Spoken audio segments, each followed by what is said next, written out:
vamos pegar esse gancho aí, então, agora que a gente já contextualizou aí, né, a atuação de vocês, em relação à urbanização, tá? E aí eu queria te perguntar sobre isso, pensando principalmente sobre talvez o que seja mais usual, assim, mais conhecido da grande maioria das pessoas, assim.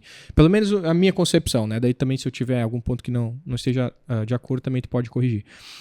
A gente tinha, ou a gente vem de um movimento de loteadoras, principalmente, né? Onde se entregavam loteamentos, bairros, assim, mas, pô, é feito, né? É loteado, é feito ali a divisão de lotes. Eu sou leigo, eu vou falar em termos leigos também, até para quem da nossa audiência não conhece também, né? Perfeito. Depois tu pode colocar de forma mais técnica isso, né? Mas é feito os bairros, daí colocado uma estrutura básica ali, mas basicamente...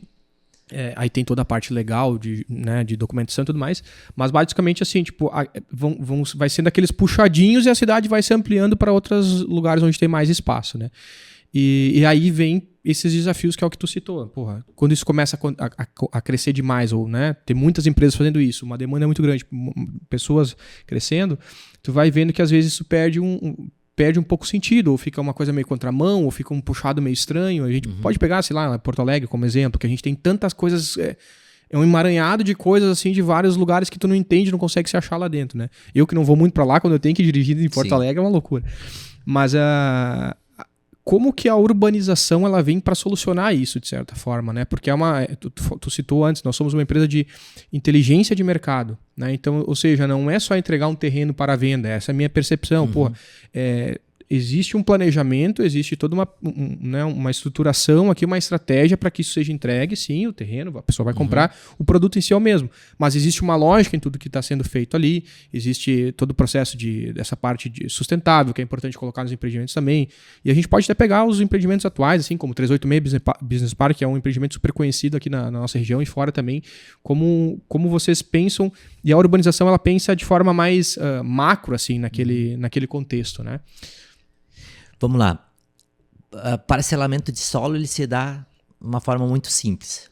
Tá. Você pega uma área de terras, que vamos dar um exemplo que tenha 10 hectares, tem que respeitar o que o plano diretor prevê e as leis de parcelamento de solo, que é deixar X percentuais de áreas públicas, institucionais e ruas, e aí você sai empreendendo.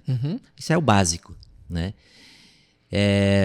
Deixa eu te trazer um ponto. Quando o meu pai foi prefeito em Forquetinha, a primeira coisa que ele fez foi criar o plano diretor. Todas as cidades têm um plano diretor. Mas Forquetinha, evidentemente, não cresce como cresce uma cidade como Lajeado, por exemplo. Mas vamos lá, o processo é o mesmo. Isso para qualquer outra cidade, para Porto Alegre também. Como ele criou lá do início uma cidade nova, ele fez todo um planejamento urbano. Criou o plano diretor, onde ele traçou já ruas para os próximos 50, 60 ou 100 anos. Tá. Que está definido dentro do plano diretor, onde hoje é o centro urbano da cidade e também onde vai crescer esse centro urbano, com as ruas já determinadas. Então isso facilita, porque quando alguém vai empreender, ele vai ver que existe um plano diretor, existe um mapeamento feito, e ele traz a área dele e coloca em cima, encaixa Entendi. naquilo que já foi feito. Entendi. Muitas vezes os planos diretores não são nesse formato, porque ampliou, cresceu muito rápido, não teve um planejamento, e vai definindo esse novo crescimento por conta de quem vai empreendendo. Entendi. E aí por isso que muitas vezes não se ligam as ruas, muitas vezes tem ruas, normalmente elas vão respeitar sim uma largura, enfim, mas elas daqui a pouco alguém já construiu lá e lá vai passar uma rua, depois vai ter que fazer uma desapropriação. Isso tudo passa por um processo de organização e planejamento. Isso só uma parte. Mas isso é definido a nível público. Público, exatamente. O setor público ele desenvolve e seria muito mais fácil, porque se ele tem um plano diretor estabelecido, a empresa vai lá e ela sabe o que ela vai poder fazer. Nós temos um olhar diferente quando a gente olha para uma área de terras, por exemplo, e a gente acompanha as cidades. E nós estamos também num processo de expansão.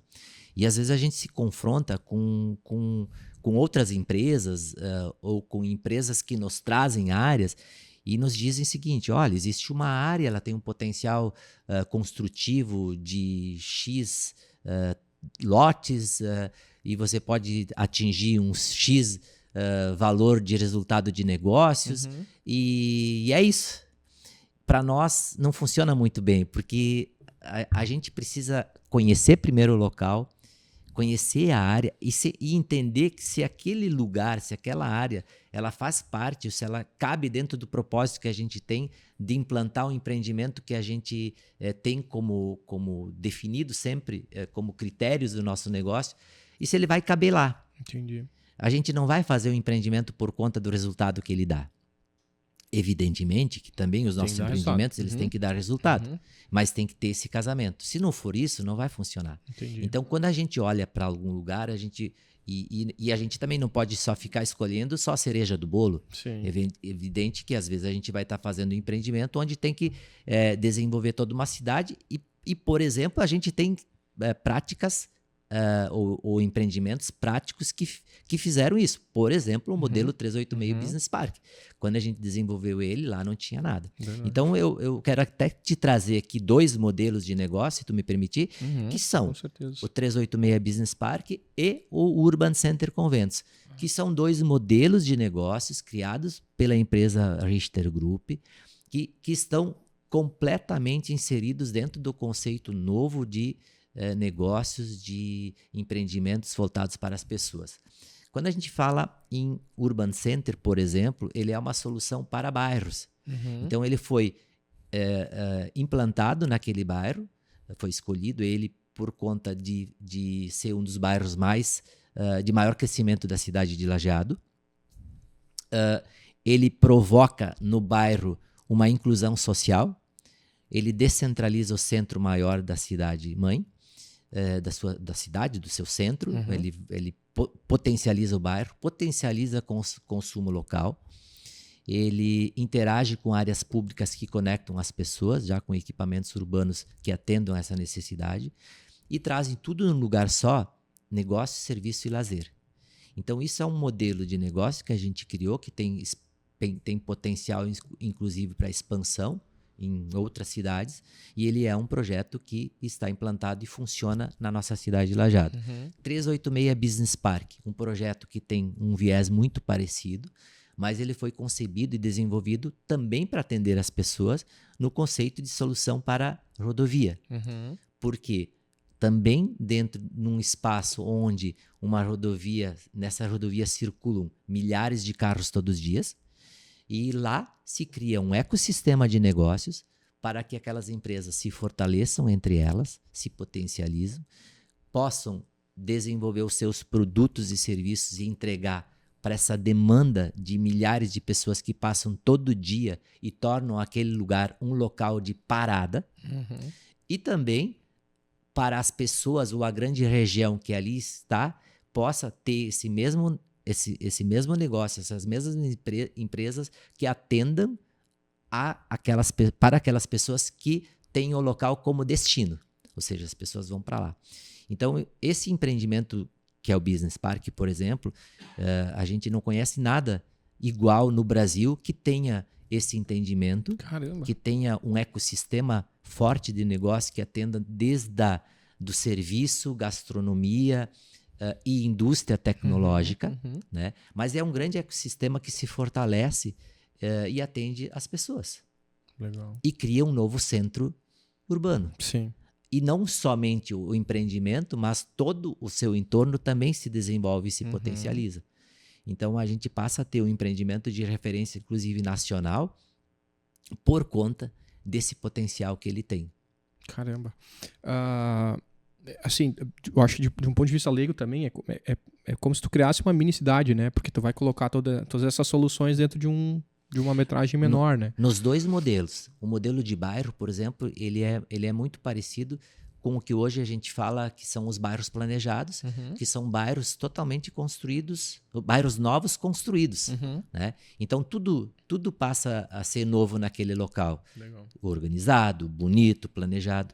Mas nós temos situações no nosso país de que os bairros que estão funcionando, eles não podem também ser esquecidos. Sim. E muitas vezes, por eles crescerem de forma desordenada, não vamos nem falar que é por conta de crescer de forma desordenada, mas eles crescem porque a demanda chega. Então, acabam sendo construídos ao entorno de uma avenida maior, ou de uma rodovia, e fica muito tenso, muito apertado, muito congestionado. E aí esse empreendimento ele vem como uma solução para ter tudo num lugar só, criar um ambiente diferente, de conexão. Legal. E ele é um bairro planejado compactado, Sim. que ele se insere dentro do bairro. E o business ele é muito parecido também, mas ali ele cria um espaço novo, completamente novo, para atender, sim, então essas pessoas que estão no entorno e aquelas que passam diariamente, que muitas das vezes têm deficiência em encontrar lugares para parar numa viagem, para poder descansar, para poder se alimentar, ir num bom banheiro, fazer negócio, parar num banco, por exemplo, parar numa farmácia, enfim, num restaurante, enfim, muitas coisas que esse empreendimento oferece nesse grande ecossistema. Legal.